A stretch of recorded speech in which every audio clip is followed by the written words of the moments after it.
আসসালামু আলাইকুম everyone. SF সেলাই ঘরের পক্ষ থেকে আপনাদেরকে জানাই অভিনন্দন ও শুভেচ্ছা। আজ আমি আপনাদের সাথে শেয়ার করব গোল সাইড সেলাই একদম সহজ পদ্ধতিতে। ভিডিওটি যদি লাস্ট পর্যন্ত দেখেন তাহলে খুব সহজেই আপনারা বাসায় বসে পেটিকোটটি তৈরি করতে পারবেন। এবার বেল্টের কাপড়ের সাথে 1 ইঞ্চি পরিমাপ ফিতার কাপড় নিয়ে সেলাই দিব।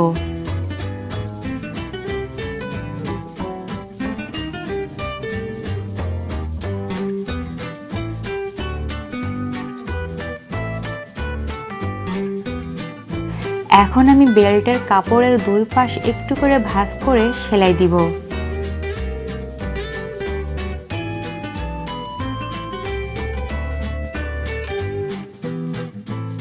এবার নিচের পেটিকোটের কাপড়টি নিয়ে এক সাইড পুরোটা সেলাই করে দিচ্ছি। আপনারা চাইলে এখানে ডাবল সেলাই দিতে পারেন।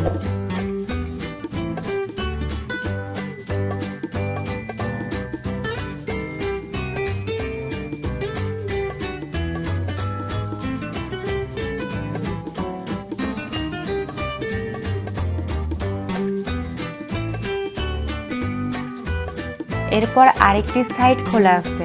পেটিকোটের এক সাইডে একটু ফাড়া থাকে, তো আমি 4 ইঞ্চি পর্যন্ত ফাড়াটা নেব। সো আমি 4 ইঞ্চি মার্ক করে নিচ্ছি। আপনারা চাইলে কম বা বেশি আপনাদের ইচ্ছা মতো এই ফাড়াটা নিতে পারেন। এরপর এখানে যতটুকু ফাড়া নিয়েছি তার নিচের অংশটা আমি আবার সেলাই করে দিই। এবার এই ফাড়ার অংশটুকু এভাবে সেলাই করে দিচ্ছি।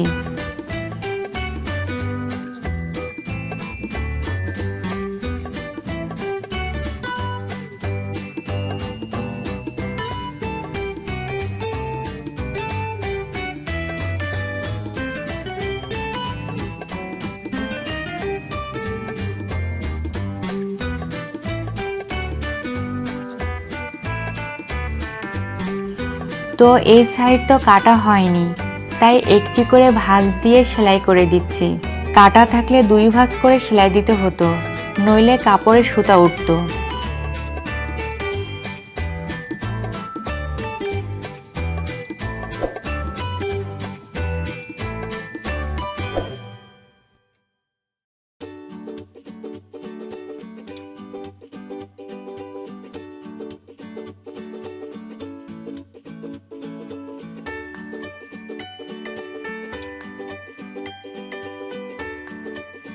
এখন আমি বেল্টের কাপড়ের চক দিয়ে মার্ক করে নিব 4 ভাগে।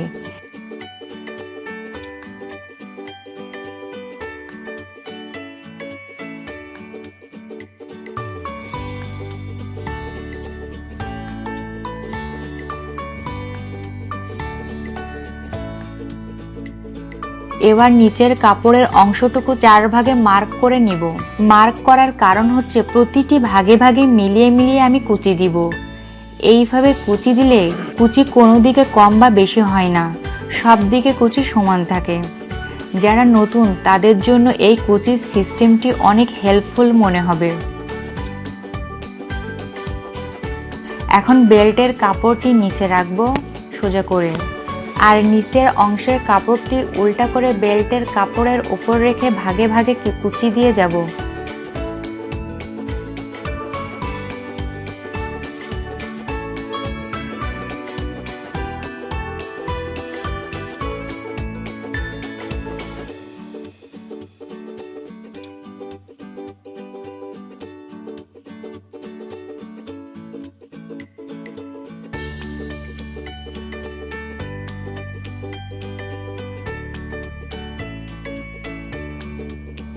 প্রতিটি ভাগে ভাগে এইভাবে কুচি দিলে কুচিগুলো সমান তালে থাকে, দেখতেও ভালো লাগে।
দুইবার রাউন্ড করে সেলাইটি করে নিব।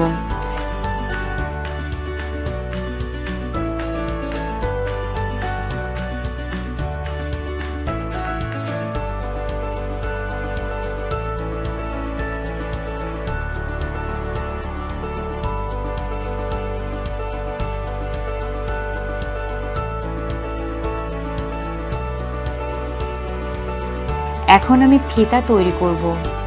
ফিতা তৈরি করার জন্য আমি এখানে 1 ইঞ্চি চওড়া কাপড় নিয়েছি। কাপড়টি এভাবে 2 সাইড করে ভাঁজ দিয়ে মাঝ বরাবর আরেকটি ভাঁজ দিয়ে সেলাই করে নিব।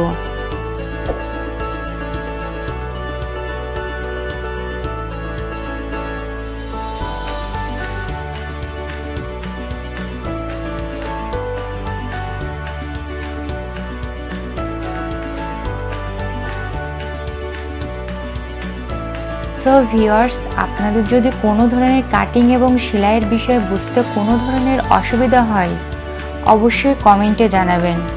আজ এই পর্যন্তই। সবাই ভালো থাকবেন, সুস্থ থাকবেন। আল্লাহ হাফেজ।